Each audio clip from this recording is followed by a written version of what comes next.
너희 중에 심지어 음행이 있다 함을 들으니 이런 음행은 이방인 중에서도 없는 것이라. 누가 그 아버지의 아내를 취하였다 하는도다. 그리하고도 너희가 오히려 교만하여져서 어찌하여 통한이 여기지 아니하고 그 일 행한 자를 너희 중에서 쫓아내지 아니하였느냐. 내가 실로 몸으로는 떠나 있으나 영으로는 함께 있어서 거기 있는 것 같이 이런 일 행한 자를 이미 판단하였노라. 주 예수의 이름으로 너희가 내 영과 함께 모여서 우리 주 예수의 능력으로 이런 자를 사탄에게 내주었으니 이는 육신은 멸하고 영은 주 예수의 날에 구원을 받게 하려 함이라. 너희가 자랑하는 것이 옳지 아니하도다. 적은 누룩이 온 덩어리에 퍼지는 것을 알지 못하느냐. 너희는 누룩 없는 자인데 새 덩어리가 되기 위하여 묵은 누룩을 내버리라. 우리의 유월절 양 곧 그리스도께서 희생되셨느니라. 이러므로 우리가 명절을 지키되 묵은 누룩으로도 말고 악하고 악의에 찬 누룩으로도 말고 누룩이 없이 오직 순전함과 진실함의 떡으로 하자. 내가 너희에게 쓴 편지에 음행하는 자들을 사귀지 말라 하였거니와 이 말은 세상에 음행하는 자들이나 탐하는 자들이나 속여 빼앗는 자들이나 우상 숭배하는 자들을 도무지 사귀지 말라는 것이 아니니 만일 그리하려면 너희가 세상 밖으로 나가야 할 것이라. 이제 내가 너희에게 쓴 것은 만일 어떤 형제라 일컫는 자가 음행하거나 탐욕을 부리거나 우상 숭배를 하거나 모욕하거나 술 취하거나 속여 빼앗거든 사귀지도 말고 그런 자와는 함께 먹지도 말라 함이라. 밖에 있는 사람들을 판단하는 것이야 내게 무슨 상관이 있으리요마는 교회 안에 있는 사람들이야 너희가 판단하지 아니하랴. 밖에 있는 사람들은 하나님의 심판하시려니와 이 악한 사람은 너희 중에서 내쫓으라. 아멘. 계속해서 고린도 교회 문제들을 지적하여 사도 바울이 지금 하나님의 뜻에 따라 가르치고 권면하고 있습니다. 첫 번째는 우리가 잘 보았듯이 파당의 문제, 당파를 만들어서 분쟁하고 싸우는 문제를 다루었습니다. 그렇게 하나님 앞에서 교만하여져서 가지고 있는 것으로 비교하게 되고 그것으로 말미암아 서로 다투는 문제가 꼭 생기게 됩니다. 그래서 절대 담임 목사파, 반담임 목사파, 바울파, 아볼로파, 게바파 이런 것이 교회에서 없어야 됩니다. 오직 우리는 우리의 터, 주 예수 그리스도 십자가의 도 위에 서 있는 우리다.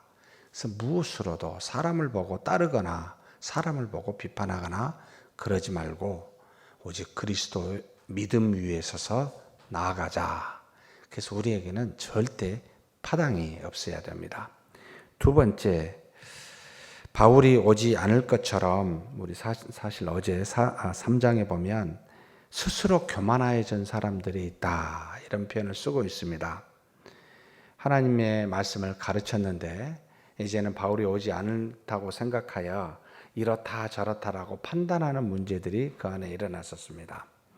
그래서 바울이 사랑하는 아들, 영적인 아들 디모데를 보내서 내가 너에게 가르친 모든 것, 교회에서 가르친 것을 다시 생각나게 하고 너희들에게 상고하게 하겠다라고 보냅니다. 그러면서 바울이 뭐라고 권면하냐면 내가 가게 될 텐데 내가 가서 그들의 능력이 어떠한지를 알아보겠다라고 이야기합니다. 왜 그렇습니까? 하나님의 나라는 말에 판단에 있지 아니하고 행하는 능력에 있기 때문에 그래서 하나님의 나라는 말에 있지 아니하고 오직 능력에 있기 때문에 내가 그들의 말을 보지 않고 그들이 도대체 교회 안에서 어떤 능력으로 행하는지를 살펴보겠다. 그것이 바른 판단인 것이죠. 믿음의 사람은 믿음의 증거로 나타납니다. 행함으로 나타난다는 말이지요. 그래서 말로 이리저리 판단하는 걸 가지고 그렇게 모든 것이 좌우되지 않는다. 그래서 내가 매를 가지고 나가기보단 정말로 사랑과 온유로 나가기를 원한다라는 표현을 4장에 하게 되고, 오늘 읽은 5장에 음행의 문제를 다루고 있습니다. 교회 안에 음행의 문제를 어떻게 다뤄야 되느냐. 사실 심각한 고린도 교회 문제 중에 하나가 그 아버지의 첩이 있었던 모양입니다. 그런데 이 첩을 함께 취하는 간음한 문제가 이 고린도 교회 안에 일어났습니다. 이 죄의 문제가 있는데 더 심각한 것은 이 죄를 보고서도 처리를 못하고 있는 것이 훨씬 더 심각했습니다. 그래서 그 문제에 대해서 지금 정확하게 이야기를 하고 있습니다. 2절에 보니까 그리하고도, 이런 죄가 있는데 그리하고도 너희가 오히려 교만하여져서 어찌하여 통한이 여기지 아니하고 라는 말이 나옵니다. 교만하여짐과 통한이 여기지 아니함을 일치시켜 놨습니다.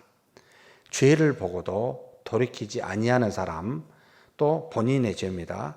또 교회 안에 다른 사람의 죄를 보고서도 별반 그것에 어떤 아무 상관없이 넘어가 버리는, 통한이 여기지 아니하는 것은 교만하다는 겁니다. 우리가 하나님 앞에서 하나님의 은혜를 받고 하나님의 뜻을 따라 사는 사람이 저 사람은 저 사람이고 나는 나다 이렇게 살 수가 없는 거 아닌가요? 저와 여러분 중에, 우리 가족 중에 만약에 누군가가 잘못하고 있으면 그래 너는 너고 나는 나다 이렇게 혹 생각하실 분이 있으신가요? 그거 없잖아요. 교회 안에 서로 믿음의 형제 자매로 한 영적인 공동체로 가족으로 여긴다면 그냥 넘어갈 수 없는 거 아닙니까? 그러면 그걸 통한이 여기고 회개하도록 하나님의 말씀 안에서 다시 돌이키도록 이끄는 것이 반드시 필요한데, 교만하여져서 통한이 여기지 아니한다 이렇게 지금 지적하고 있습니다.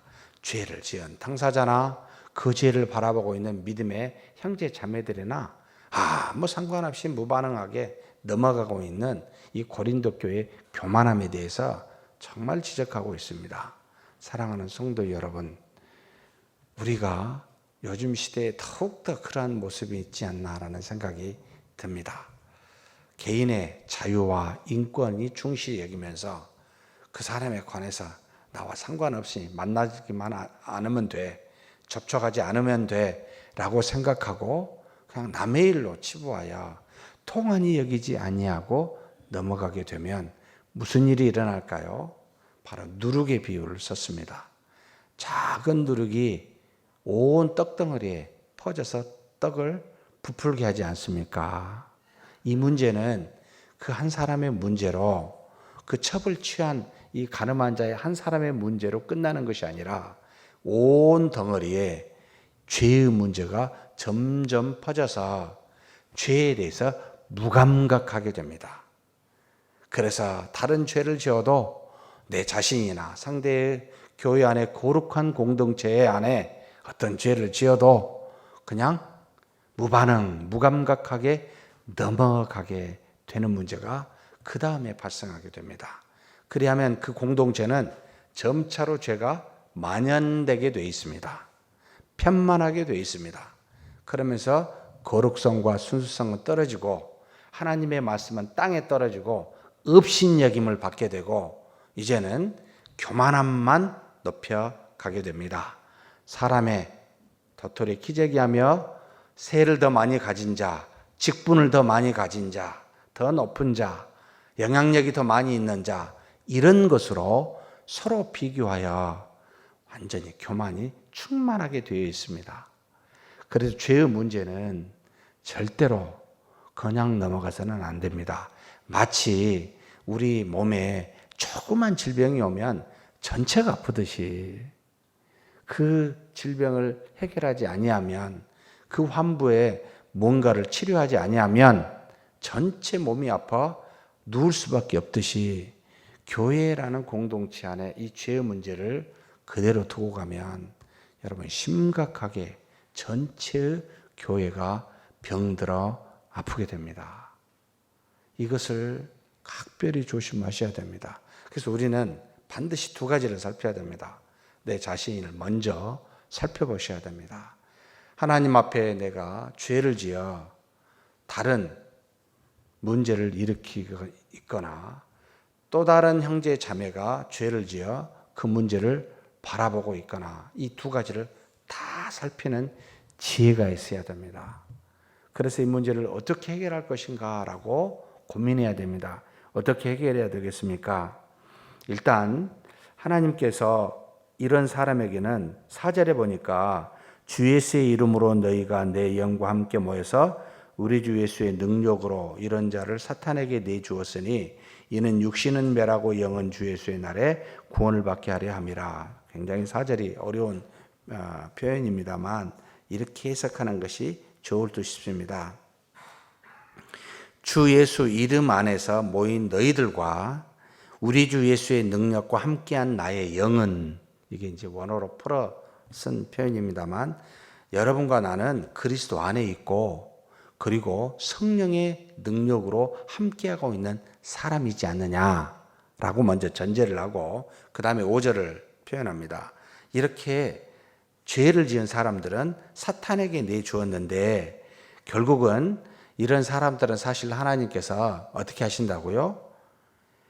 나중에 예수님이 오시는 날에는 구원을 받습니다. 영이 믿음을 가졌으니까 육은 말하지만 결국은 하나님 앞에서 구원받을 자인 것은 맞습니다 라고 미리 전제는 하고 있는 겁니다. 그러니까 그 사람의 영혼은 하나님으로부터 멸망받을 사람은 아니라는 말입니다. 믿음 때문에. 그런데 그 죄의 문제는 해결해야 되겠죠. 왜냐하면 우리는 그리스도 이름 안에 있는 사람들이요. 그리고 우리 영과 더불어 성령의 능력이 하나님의 아들 그리스도와 함께 있는 그렇게 모인 우리가 아니냐. 우리는 전부가 다 구원받을 자인데 이 구원받을 자라고 해서 죄의 문제를 그냥 두면 되겠느냐. 그렇게 해서는 안 된다는 말이죠. 이 죄의 문제는 해결하라라는 말입니다. 그래서 너희가 자랑하는 것이 옳지 아니하도다. 오히려 회개해야 되는데 이것을 드러내고 또는 그런 것이 있어도 가만히 있다라는 겁니다. 작은 누룩이 온 덩어리에 퍼지는 것을 알지 못하느냐라고 하면서 이 누룩 없는 우리다라고 말합니다. 누룩 없는 우리는 죄가 없는 우리가 아니고 죄의 사함을 받은 우리라는 겁니다. 그리스도로 말미암아 순전하게 된 우리라는 겁니다. 그러니 죄와는 상관없는 자들이니 죄를 지을 때마다 빨리 돌이켜서 새로운 누룩, 새 누룩, 새로운 덩어리, 누룩이 없는 새로운 덩어리가 돼야 되지 않느냐. 우리는 전부 다 누룩 없이 그리스도께서 유월절 양이 되어서 우리를 위하여 희생하였기 때문에 누룩이 없는 덩어리다라는 것을 환기시키고 있습니다. 사랑하는 성도 여러분, 우리 연약합니다. 부족합니다. 넘어질 수 있습니다. 그런데 주 예수 그리스도께서 죽으심으로 우리 죄를 이미 사하셨습니다. 그래서 사함받은 자로서 이제는 죄를 짓지 않는 믿음으로 살아야 된다라는 말을 가르치고 있습니다. 그래서 육신을 의지하지 마십시오. 우리의 공로를 의지하지 마십시오. 나의 능력과 힘을 의지하지 마십시오. 우리 안에 계신 성령의 능력을 의지하여야 이 죄로부터 멀어지게 됩니다. 믿음의 형제 중에 죄를 지은 그 사람도 이 믿음으로 말미암아 회개하고 믿음으로 말미암아 일어설 수가 있습니다. 이렇게 권면해야 됩니다. 그런데 굉장히 놀라운 말씀을 하고 있죠. 우리는 누룩이 없는 순전하고 진실한 떡으로 하나님께 나가야 된다라고 지금 8절에 가르치고 있습니다. 순수함, 그 다음에 진실함, 아무 죄가 없이 라기보단 죄를 회개하여 하나님 앞에 돌이키는 순수함과 그 다음에 진실함은 하나님의 말씀을 주셨는데 이 말씀이 진실, 진리인데 이 말씀에 따라 나가자. 누구에게요? 하나님께요. 이게 바로 순전함과 진실함의 떡으로 나아가자라고 가르치고 있습니다. 그러면서 9절에서부터 13절까지는 아주 간단하게 명령합니다. 우리 중에 죄가 있는 사람에 대해서는 여러분 판단하라는 겁니다. 비판하여 그 사람을 정죄하라 하지 말고 판단하라는 겁니다. 이건 죄이지 않느냐라고. 세상 밖에 있는 사람을 판단하라고 말하지 않습니다. 왜냐하면 우리와 상관없기 때문에, 하나님이 그것은 나중에 알아서 심판하시기 때문에. 그런데 우리가 있는 이 교회의 공동체는 판단하라는 겁니다. 죄에 대해서, 의에 대해서. 그러면 죄가 있는 사람을 어떻게 하라고요? 내쫓으라는 겁니다. 정말 아주 심각하게 표현하고 있죠. 어디에 있습니까?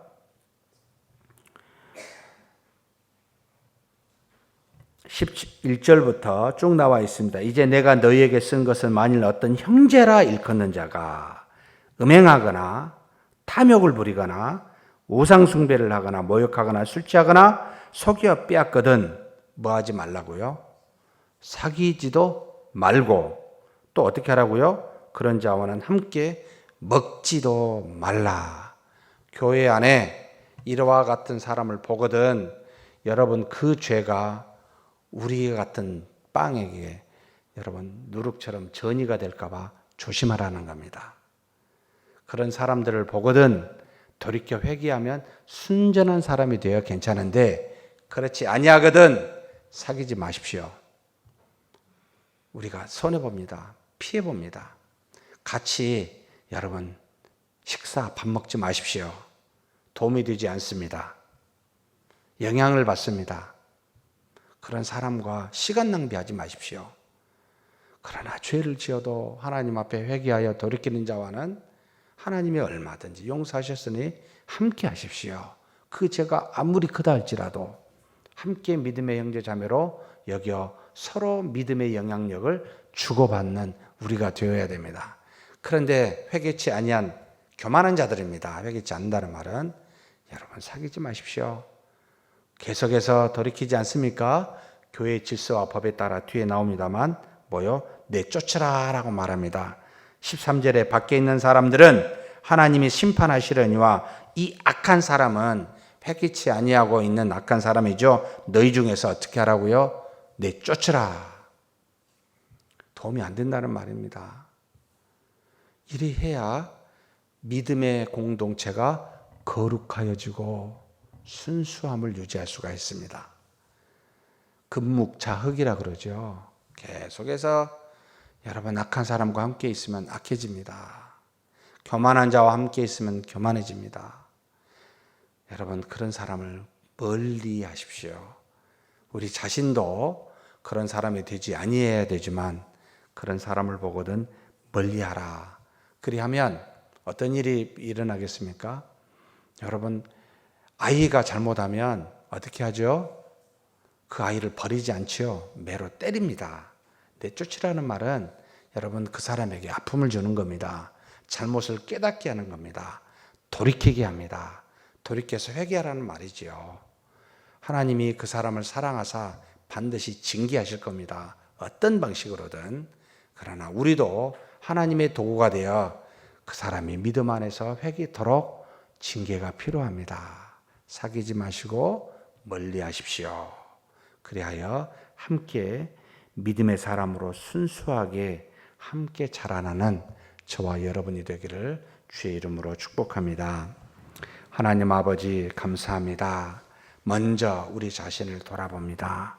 하나님 앞에 음행하거나 우상을 숭배하거나 다른 사람을 모욕하거나 상처를 주거나 여러 말로 여러 사람을 시험케 하는 일들이 있거든.